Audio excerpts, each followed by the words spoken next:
He works at Apple, has been able to utilize his background to serve and support Apple's efforts in the Mexican market.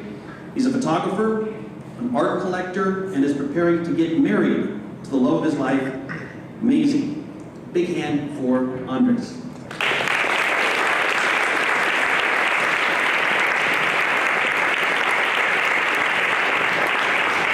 Hello everyone, thank you for being here. It's a little difficult to follow such great acts. A lot of the speakers that came before were just really touching, a lot of great stories, so thank you. So I want to ask, just to start out, have you guys ever left something that you thought you didn't need? Anybody? Well, I did, and some of that was my culture, my heritage, who I was before I came to the US. But I came as a child. I came at 9 years old. And so I didn't know very much about what I was losing or what I was giving up. When I came to the United States, I didn't speak any English. I was in an ESL class that years later we come to find had some connection to the love of my life. And I learned English really quickly. But before that, while trying to learn English, and while having basically one single friend that lived in my apartment complex, a friend of mine, Christine, we spoke to each other with lizards.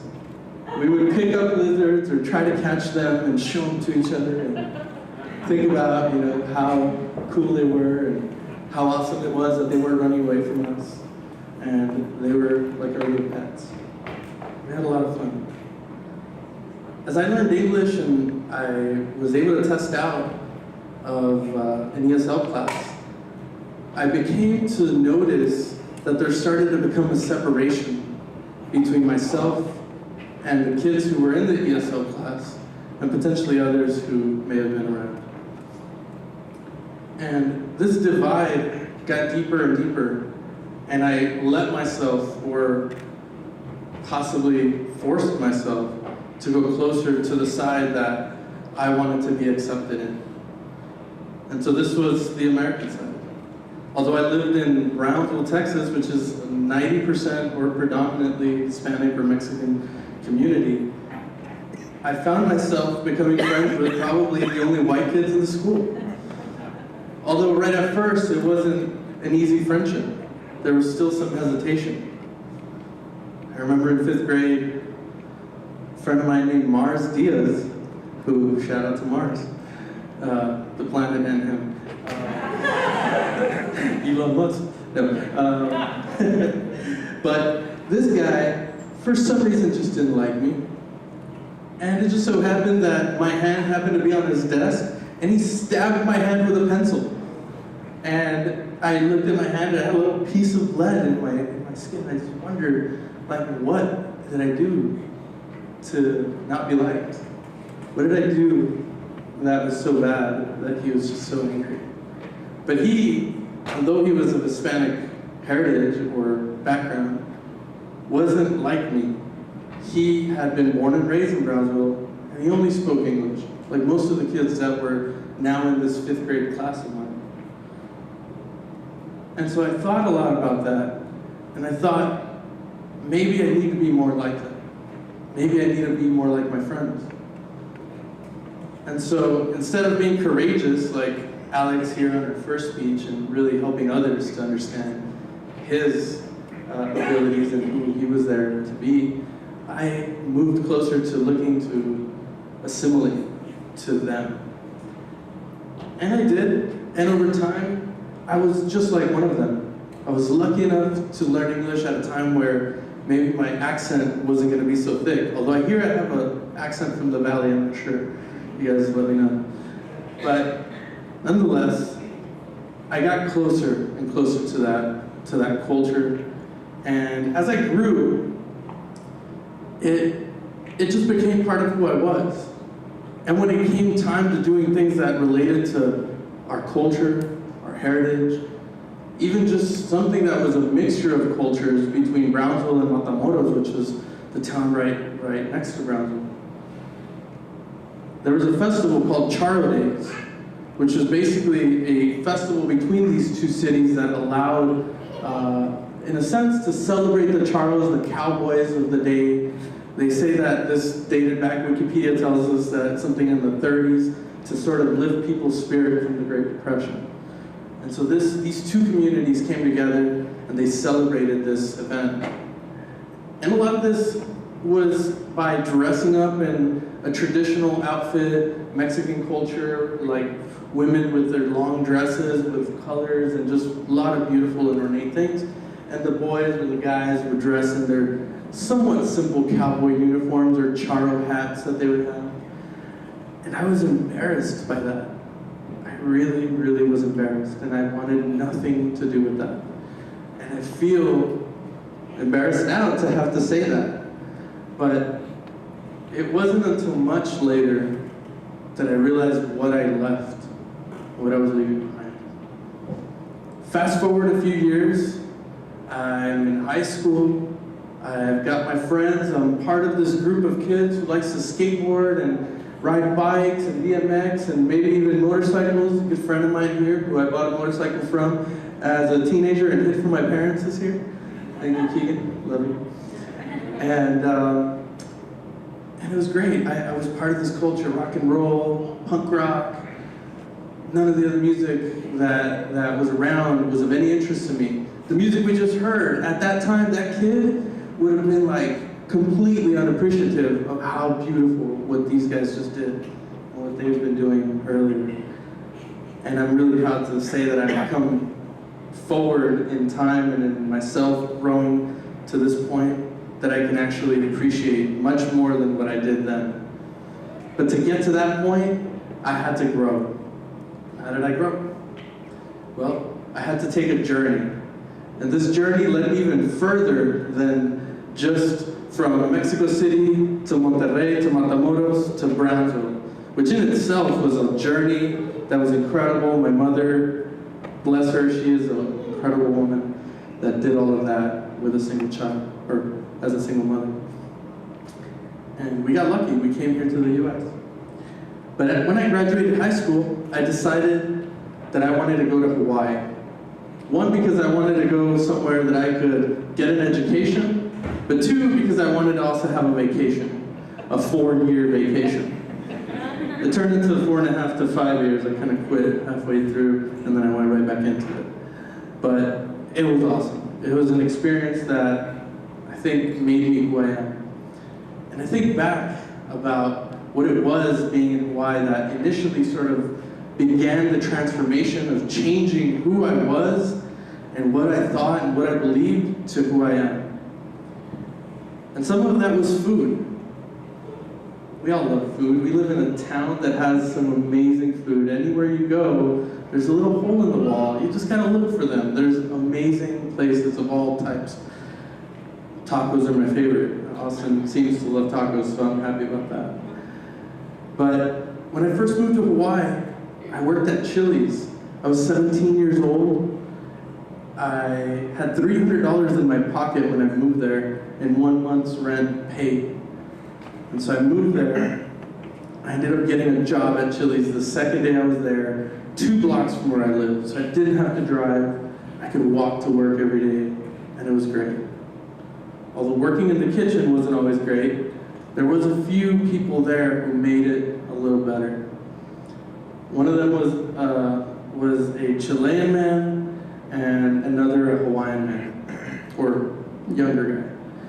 And over time, we connected through the food that we liked and the food that we cooked and the things that we enjoyed. I didn't really get to enjoy Hawaii the very first year I was there. I was going to school full-time, and I was working full-time. And I lived 2 blocks from the beach, but did not go to the beach one time that whole first year, which is kind of sad. It was mostly because I didn't like to get sandy. And so, you think, why do you go to Hawaii, right? Kids. But I was there, and I was learning. I was learning that there was something special about being able to speak Spanish, about being able to communicate with this gentleman, this Chilean gentleman who, his English was not very strong, and he didn't feel so confident speaking English. And so it was easy for us to communicate, but I saw that there was a divide that was created when we did. When people who didn't speak Spanish there felt that we were talking about them, or that we were making fun of them. And I know that happens a lot. And you have to remember that sometimes people, they speak in their language because they're so insecure about the way they sound and about how they are perceived. But it's not about talking bad about others, because I come to believe that our culture, Hispanic culture in general, is very loving, and we really care for others. And so as that grew, I got to know him, I got to appreciate the things that we did, the hard work that we put in. And as I moved from the first place that I lived there to my next, I began finding jobs in the restaurant industry, which happened to lead me to Mexican restaurants in different parts of Hawaii, which happened to be the fastest growing market in food at the time, possibly still is. So if you're looking to open one, Hawaii's a great place, they love it. If you make great food out there, people will buy it. $10 for a taco, maybe? I'd buy it. Well, over time, I became friends with the waiters, I became friends with the cooks. I was one of the cooks, I was one of the waiters. And over time, I became roommates with these guys. And all of a sudden, I lived in this amazing house that somehow we got into. None of us had credit, none of us could afford to get into this 3-story house in this beautiful place, but somebody took a chance on us, and we did. And we ended up having a house full of Mexican guys or Hispanic guys coming in and out. There was salsa music playing in the mornings, there was maná playing at night, caifanes, everything, whatever, all this stuff, like mariachi, everything. And I started to grow, I started to change how I felt about music. I started to change the idea that I had to be ashamed of the heritage or the culture that I came from. And although those things don't completely encompass what the culture is about, I was starting to feel pride for who I was and where I came from. And so little by little, that grew. We'd go to the beach and we'd catch waves, we'd go body surfing. Has anybody ever been body surfing here? A couple people in the back? Surfing? Anybody? Regular surfing? Man, surfing itself is a beautiful thing if you ever get a chance.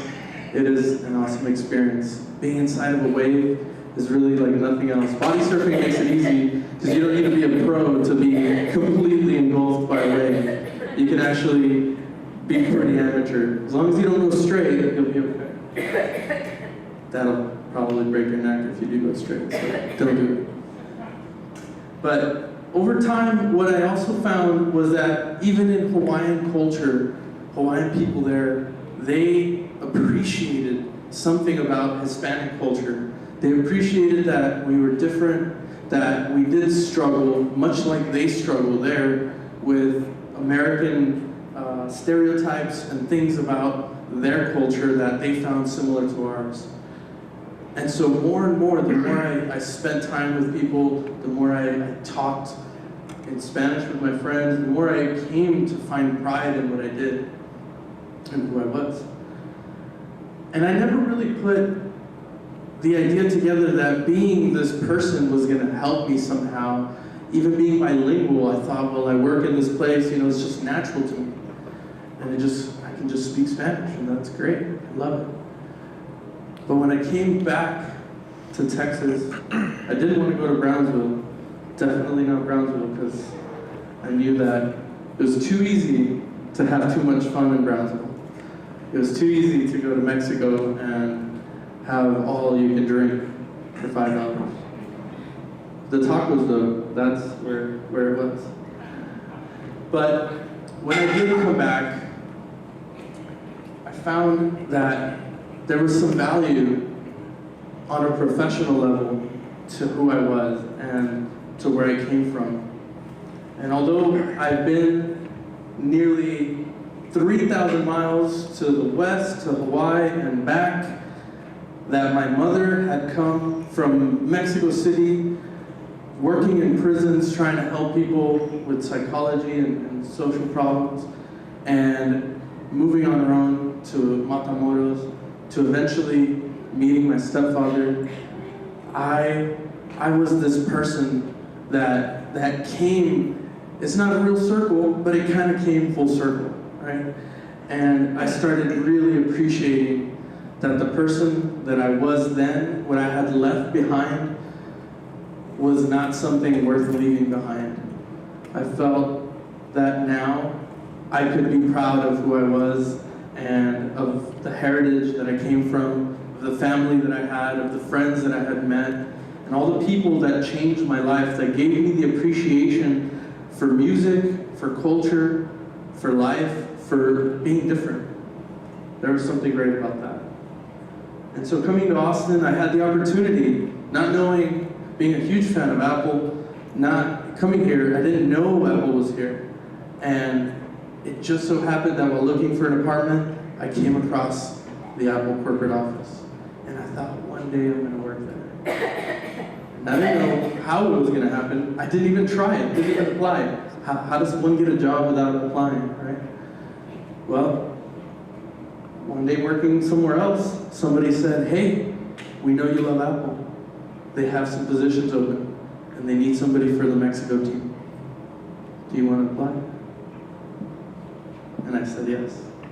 And so I've been there for 7 years now, and although I'm not working in the Mexico team now, I do get a chance to speak to people from all over, whether it's the US, sometimes they call from Afghanistan with voice over IP, and they're talking in all sorts of languages, but whenever I can, I bust out the Spanish, because it helps. Even to those who don't understand it, they appreciate it. And so I appreciate you guys for listening, and I'm Andres Cavazos. Thank you.